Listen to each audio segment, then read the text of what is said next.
Soap making with Crissy. Okay, today we're going to be making a personal use gift soap with an autumnal theme. It's going to be made out of glycerin. Okay, the first thing you're going to need is your mold, and you see it is autumnal theme to be made in the fall, pumpkins and maple leaves. And you have your clear glycerin base, and there are some that are a lot clearer. It depends on what you want, but this is just fine for what I need. It's 2 pounds. It's not going to take that. It's going to take just a couple ounces. Here's some other items that you may need. I suggest disposable stir spoons, and I got those off Amazon. The color pigment, that orange pigment, I got that off Amazon. The knife came from Walmart. The blue saucer came from Walmart. The spray came from AliExpress. And then on the fragrance, I'm not sure if I can record their name or not. I do suggest them when I am live, though. Okay, the first thing I'm going to do is cut off a piece of that slab of soap, and I'm going to make cubes. It'll help it to melt easier when you use it in the microwave. You could also choose to use a metal bowl and do a water bath on the stove, but I choose to go ahead and cut up some in squares, and then I also do this. I cut up more and put that aside, and you'll see why later. You'll see why.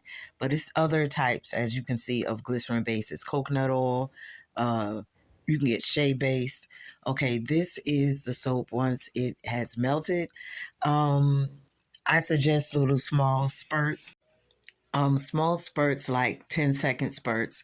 Make sure you stir in between every spurt, and you want to get actually a little less bubbles than even what I have there before you.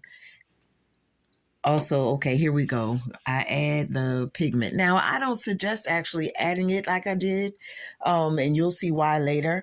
I should have diluted it first in an oil maybe and put it in. So you're going to see now what I end up doing is adding orange mica, which dispersed easier. So I actually had to go back, and that came from brambleberry. This orange color you see before you. You want to stir, but not too fast. You don't want to create bubbles. You don't want to wait too long. You want it to stay nice and liquid. Okay, the reason why you want it to stay nice and liquid, because when you pour it in your molds, you want to make sure that it covers all the detail of the mold. As you can see, it's ridges and straight lines and everything, or these sharp edges. You want to make sure to fill in all of that. Okay, here, what I like to do is before it totally dry, I spray it with some alcohol. The alcohol will help the second layer adhere. And I have a small one up at the top in the pumpkin that I'm going to use for a sample, a tester. I like to actually test my product before I start selling it or giving away as gifts. And this is the second part. You're going to melt that, follow the same procedure, except you're not going to add any colorant at all. You're going to, like I said, spray that first layer. You're going to add that second layer. And I prefer these sprayers because they spray even.